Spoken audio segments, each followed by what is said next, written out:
வவுனியாவில் ஆட்சி அமைக்க ஒன்றிணையும் தமிழ் கட்சிகள். 2022 அறக்கலைய போராட்டக்காரர்கள் மீது பாயப்போகும் கடும் சட்டம். இலங்கையின் கடைசி நிறைவேற்று அதிகார ஜனாதிபதியாக அனுருகுமார. சஜித் பிரேமதாசோடம் இருந்து விலக்கிச் செல்லும் தொகுதி அமைப்பாளர்கள். இலங்கைக்கு ஆபத்தாக்கும் ஐநா பாதுகாப்பு சபையின் செய்தி வெளியான அதிர்ச்சி தகவல். கனடாவில் டிஜிட்டல் துறையில் பாரிய புரட்சி, நியமிக்கப்பட்ட ஏஐ அமைச்சர்.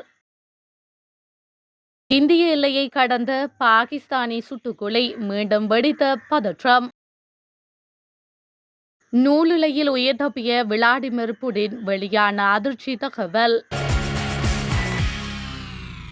சஜித் பிரேமதாச தலைமையிலான ஐக்கிய மக்கள் சக்தியின் பல தொகுதி அமைப்பாளர்கள் தங்கள் பதவிகள் விலகும் முடிவை அறிவித்து வருகின்றனர். உள்ளூராட்சி மன்ற தேர்தலை தொடர்ந்து குறித்த உள்ளூராட்சி மன்றங்களுக்கான பிரதிநிதிகளை நியமிப்பது தொடர்பாக எழுந்துள்ள பிரச்சினைகளை அடுத்து இந்த பதவி விலகல் அறிவிப்புகள் வெளியாகி வருகின்றன. அதன்படி இதுவரை பண்டாரவளை தொகுதி அமைப்பாளரும் நாடாளுமன்ற உறுப்பினருமான சமிந்த விஜயஸ்ரீ, ஹெரவுபொத்தனை தொகுதி அமைப்பாளருமான அனுர புத்திக, தம்புள்ளை தொகுதி அமைப்பாளரான சம்பக விஜயரத்ன, ரத்தொடை தொகுதி அமைப்பாளரும் பிரதி தேசிய அமைப்பாளருமான ரஞ்சித் அலுவிகார, நுவரெலியா மாவட்ட இணையமைப்பாளர் அனகிபுர அசோக சேபால, காலி தொகுதி அமைப்பாளர் பந்துலால் பண்டார கொட ஆகியோர் தங்கள் அமைப்பாளர் பதவிகளிலிருந்து விலகுவதாக அறிவித்துள்ளனர். அவர்கள் தங்கள் பதவி விலகல் கடிதங்களை கட்சித் தலைவர் சஜித் பிரேமதாச மற்றும் பொதுச் செயலாளர் ரஞ்சித் மத்தும பண்டார ஆகியோரிடம் சமர்ப்பித்துள்ளமையும் குறிப்பிடத்தக்கது.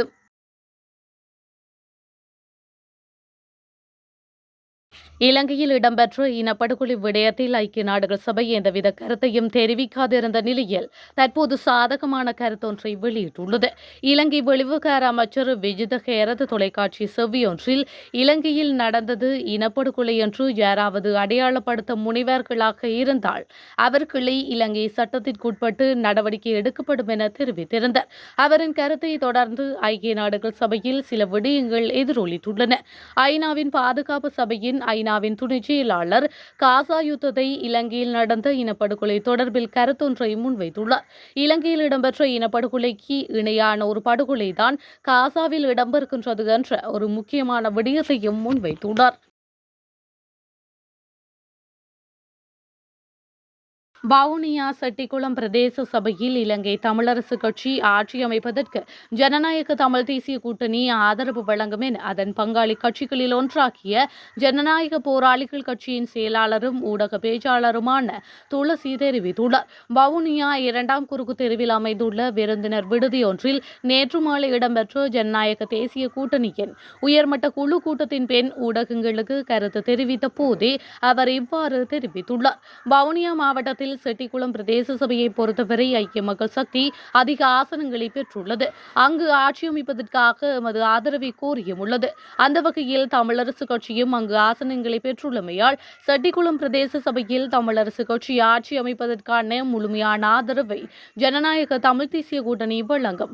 வவுனியா மாநகர சபையில் ஆட்சி அமைக்கும் விடயத்தில் சுயேட்சை குழுக்கள் மற்றும் ஏனைய வெற்றி பெற்ற கட்சிகளுடன் பேச்சுக்கள் நடாத்தி வருகின்றோம். தமிழரசு கட்சி மற்றும் அகில இலங்கை தமிழ் காங்கிரஸ் ஆகியவற்றுடன் மேற்கொண்ட பேச்சுக்களின் அடிப்படையில் 3 கட்சிகளில் அதிக ஆசனங்களை பெற்ற கட்சிகள் ஆட்சி அமைப்பதற்கு உதவுவது எனதான் தீர்மானம் எடுக்கப்பட்டுள்ளது. அதன் அடிப்படையில் செட்டிக்குளம் பிரதேச சபையில் இலங்கை தமிழரசு கட்சி அதிக ஆசனங்களை பெற்றுள்ளது.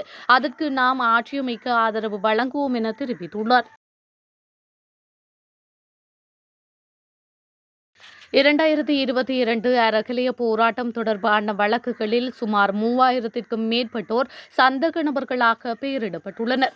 இது தொடர்பான வழக்குகளை கையாளும் சட்டத்தரணிகள் மற்றும் சமூக ஆர்வலர்கள் குழுவிற்கும் பொதுமக்கள் பாதுகாப்பு மற்றும் நாடாளுமன்ற அலுவல்கள் தொடர்பான பிரதி அமைச்சர் சட்டத்தரணி சுனில் வட்டக்கலவிற்கும் இடையே நடைபெற்ற கலந்துரையாடலின் போது இது தெரியவந்துள்ளது. அத்துடன் குறித்த போராட்டத்தை அடிப்படையாக கொண்டு நடந்த சம்பவங்கள் தொடர்பான 661 வழக்கு கோப்புகளை இலங்கை காவல்துறை பெற்றுள்ளதாக தெரிவிக்கப்படுகின்றது. அந்த வழக்கு கோப்புகளில் பெரும்பாலானவை ஆலோசனைக்காக சட்டமா அதிபர் திணைக்களத்திற்கு அனுப்பப்பட்டுள்ளதாகவும் அதன்போது கூறப்பட்டுள்ளது. இந்த கலந்துரையாடலின் போது கணிசமான எண்ணிக்கையிலான வழக்குகளில் குற்றம் சாட்டப்பட்டவர்கள் யாரும் பெயரிடப்படவில்லை என்றும் காலை முகத்திடல் போராட்ட தளத்தை அடிப்படையாக கொண்டு 32 வழக்குகள் தாக்கல் செய்யப்பட்டுள்ளன என்றும் குறிப்பிடப்பட்டுள்ளது. இதேவேளை போராட்டத்தில் சந்தேக நபர்களாக பெயரிடப்பட்டவர்களில் பெரும்பாலானோர் மீது போராட்டம் நடாத்தியதற்காக சட்டவிரோத கூட்டத்தில் உறுப்பினராக இருந்ததற்கான குற்றச்சாட்டு மட்டுமே உள்ளது என்பதும் தெரியவந்துள்ளது. அத்தோடு கலந்துரையாடலில் கருத்து வெளியிட்ட சட்டத்தரணிகள் மற்றும் சமூக ஆர்வலர்கள் இந்த வழக்குகள் தொடர்பான நடவடிக்கைகளை விரைவுபடுத்துமாறு நீதி அமைச்சிடம் கோரிக்கையை முன்வைத்துள்ளனர்.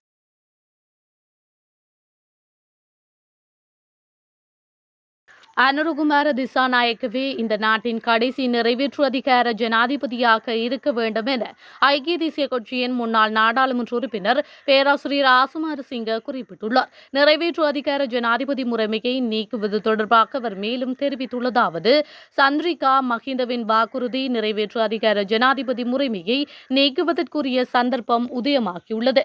அதனை சரிவர பயன்படுத்தி வழங்கிய உறுதிமொழியை ஜனாதிபதி நிறைவேற்ற வேண்டும். நிறைவேற்று அதிகார ஜனாதிபதி முறைமையை நீக்குவேன் என உறுதியளித்தே சந்திரிகா 2 தடவைகள் ஆட்சிக்கு வந்தார்.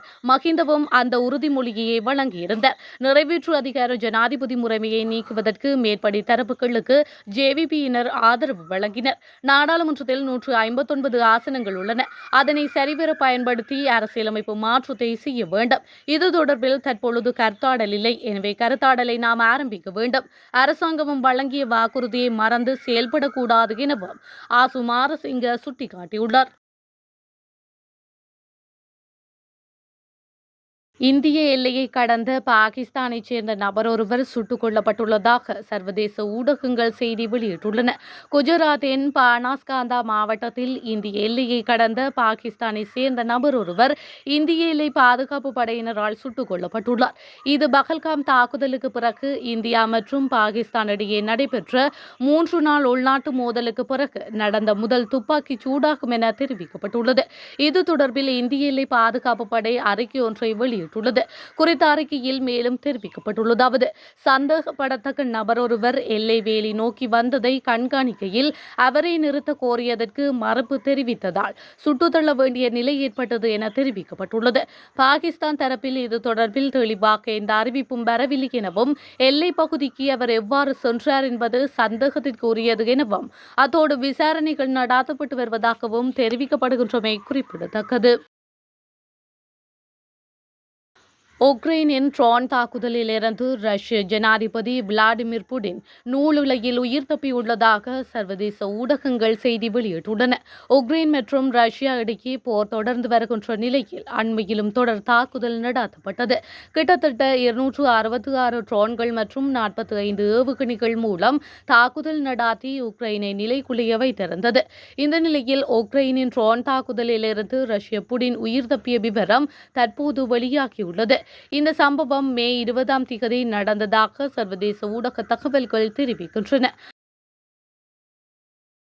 கனடாவின் பிரபல ஊடகவியலாளரும் தொழில்நுட்ப வல்லுநருமான எவன் சாலமன் நாட்டின் முதலாவது செயற்கை நுண்ணறிவு மற்றும் டிஜிட்டல் நவீனத்துவ அமைச்சராக நியமிக்கப்பட்டுள்ளார்.